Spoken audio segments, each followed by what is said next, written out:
देश प्रेम सबके मन में जगाने लेकर आए हैं कृष और बाल्टी बॉय। भारत है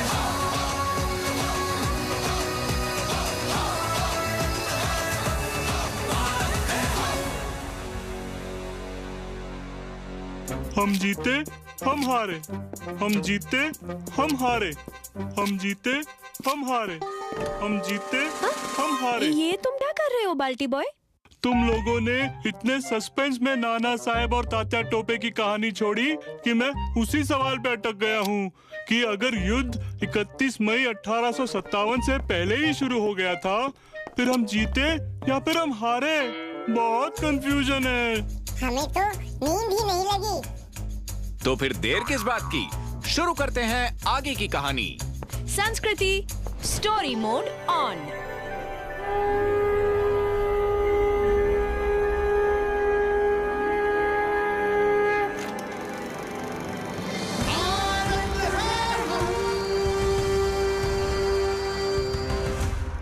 प्लानिंग फेल होने से नाना साहेब, तात्या टोपे और अजीमुल्ला सभी टेंस थे। हर जगह से बस हारने की ही खबर आ रही है। अगर जल्द कोई जीत नहीं मिली तो हमारे लोगों का विश्वास टूट जाएगा और अंग्रेजी सेना और ताकतवर हो जाएगी। हमारे लोगों का मनोबल इतना कमजोर नहीं है कि उनका विश्वास टूट जाए। मुझे गंगा मैया पे भरोसा है, वो हमें इस हार को जीत में बदलने का एक और मौका जरूर देंगी।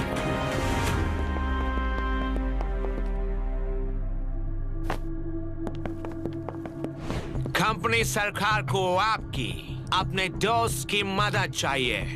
कैसी मदद? आप तो जानते हैं सैनिक विद्रोह कर रहे हैं। ऐसे में सर ह्यू व्हीलर चाहते हैं कि आप कानपुर आएं और वहां के इंडियन सोल्जर्स को समझाएं कि वो बगावत ना करें। आप जैसे वफादार दोस्त कानपुर में रहेंगे तो हमारा बारूद खाना, खजाना, हमारे ब्रिटिश ऑफिसर्स का परिवार खुद को ज्यादा सुरक्षित महसूस करेगा।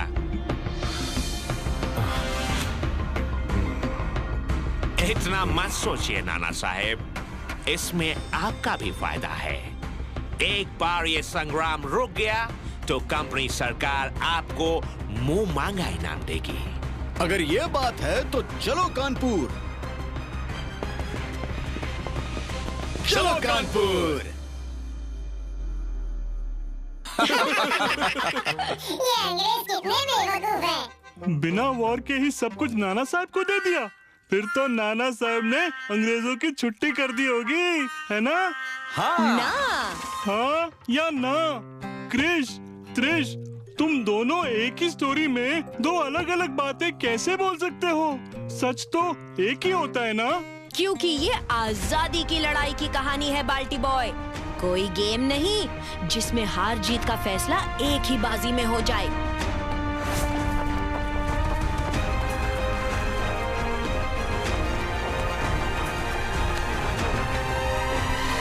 Welcome to the Kanpur Fort, Nana Sahib.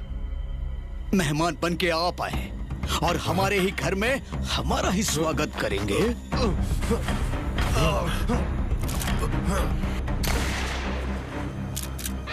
हर हर महादेव! हर हर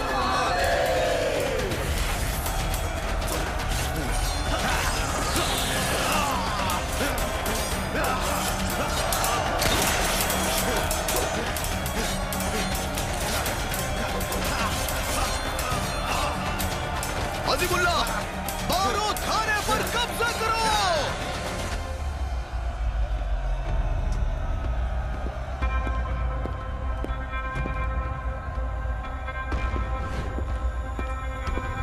नाना साहेब ठोका देंगे, ये हम सोच भी नहीं सकते थे। इन इंडियंस पे कभी भरोसा नहीं करना चाहिए। कानपुर के किले को हमारी फौज ने चारों ओर से घेर लिया है। अंग्रेजों के पास न सैनिक है, न हथियार, न ही खाने पीने का सामान। अगर आप अपने औरतों और बच्चों की सुरक्षा चाहते हैं तो सरेंडर कर दीजिए, वरना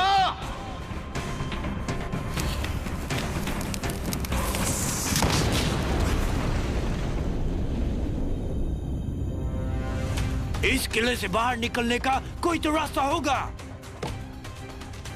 ये हिंदुस्तानियों का किला है। वो इसके चप्पे चप्पे को जानते हैं और उन्होंने हमें चारों तरफ से घेर लिया है।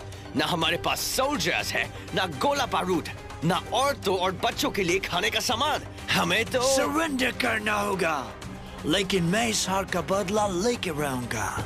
सिर्फ नाना साहब को ही नहीं, उनका साथ देने वाले हर इंडियन को इसकी कीमत चुकानी पड़ेगी। कानपुर की लड़ाई 21 दिन तक चली थी। व्हीलर के लिए हार मानना शर्म की बात थी, लेकिन आखिर में व्हीलर को किले पर सफेद झंडा लहराना ही पड़ा। नाना साहेब ने युद्ध की नीति का सम्मान करते हुए सरेंडर करने के बाद सबको किले से सुरक्षित जाने दिया। नाना साहेब ने कानपुर का फोर्ट जीत तो लिया, पर उसकी खुशी मना नहीं पाई। ब्रिटिशर्स की नाइंसाफी और अत्याचारों से लोगों के दिलों में आक्रोश भरा था। इसी के चलते सती चौराहा घाट पे नाना साहेब के आदेश का पालन न करते हुए कुछ गांव वालों ने उन अंग्रेजी औरतों और बच्चों पे हमला कर दिया, जिन्हें नाना साहेब ने खुद अपनी जिम्मेदारी पे जाने दिया था। जब तक नाना साहेब और तात्या टोपे वहां पहुंचे, बहुत से मासूमों की जान जा चुकी थी। किसी तरह अपनी जान पे खेल के वो लोग सिर्फ 125 औरतों और बच्चों को ही बचा पाए। नियत्तो, औरतों और बच्चों को मारना हमारी संस्कृति नहीं है। उन्होंने भी हमारे गांव के गांव जलाए हैं, जो गलत है, लेकिन इसका मतलब ये नहीं कि हम भी वही गलती करें। अगर हम उनसे लड़ने में अपनी सभ्यता, अपने संस्कार, अपनी संस्कृति को ही भूल जाएंगे, तो आखिर हम रक्षा किसकी कर रहे हैं? एक जमीन के टुकड़े की। आप सही कह रहे हैं नाना साहेब, ये क्रांति है, बदला नहीं। हमें अपने लोगों को हथियार देने के साथ साथ इस लड़ाई के पीछे का ये संदेश भी पहुंचाना होगा, और उसके लिए आप दोनों का जिंदा रहना सबसे ज्यादा जरूरी है। व्हीलर और अंग्रेजी सेना घायल शेर की तरह आपको ढूंढ रही है। इस समय आपका कानपुर या बिठूर के आसपास रहना खतरे से खाली नहीं है। यहाँ तक कि आप दोनों का एक साथ होना भी इस समय ठीक नहीं होगा।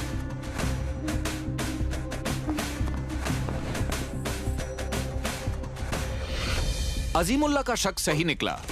अंग्रेजों ने बिठूर के किले पर आक्रमण करके उसे पूरी तरह अपने कब्जे में कर लिया, लेकिन नाना साहेब उससे पहले ही उनको चकमा देके उनकी पहुंच से दूर नेपाल की ओर जा चुके थे। तात्या टोपे ने उनसे उल्टी दिशा की ओर कूच की और बहुत समय तक वो छुप छुपाकर गुरिल्ला नीति से युद्ध करते रहे। और तब उन्हें खबर मिली कि अंग्रेज अब झांसी पर कब्जा करने जा रहे हैं और रानी लक्ष्मीबाई वहां अकेले उनसे जूझ रही हैं। वो उनकी मदद के लिए झांसी को रवाना हो गए। ये तात्या टोपे ने नाक में दम कर रखा है। खबर मिली है कि हमारे आदमियों को मदद की जरूरत है। आधे तात्या के पीछे जाओ और आधे यहीं रह के किले की दीवार ठहरो। तात्या टोपे बहुत बहादुरी से लड़े, लेकिन अंग्रेजों की वेल ट्रेन्ड फौज के आगे उनकी गुरिल्ला फौज हार गई। वो किसी तरह छुपते छुपाते कल्पी पहुंचे और वहां रानी लक्ष्मीबाई और बाकी क्रांतिकारियों से मिले और उन्होंने ग्वालियर पर कूच करने का फैसला किया। तात्या टोपे और रानी लक्ष्मीबाई ने मिलकर ग्वालियर पर कब्जा तो कर लिया, लेकिन बहुत जल्द अंग्रेजों की एक बड़ी फौज ने वहां हमला कर दिया और रानी को चारों तरफ से घेर लिया। तात्या टोपे ने कभी हार नहीं मानी। वो लक्ष्मीबाई की कुर्बानी और नाना साहेब की बहादुरी के किस्से सुना के लोगों को आजादी की लड़ाई के लिए प्रेरित करते रहे। पर कुछ समय बाद वो भी पकड़े गए और उन्हें अंग्रेजों ने सरेआम फांसी दे दी। अंग्रेजों ने सोचा था कि सारे भारतीय ये सजा देख के डर जाएंगे, लेकिन तब तक स्वतंत्रता का संदेश कोने कोने तक पहुंच गया था।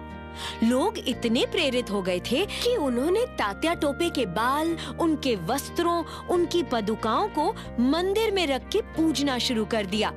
नाना साहेब भले ही दोबारा कभी सामने नहीं आए, लेकिन लोग उन्हें और उनके संदेश को भूले नहीं। इन लोगों ने हमें सिर्फ लड़ना ही नहीं, सही चीज के लिए सही तरह से लड़ना भी सिखाया। हाँ, लड़ाई के साथ साथ सही स्ट्रैटेजी होनी कितनी जरूरी है, ये भी सिखाया।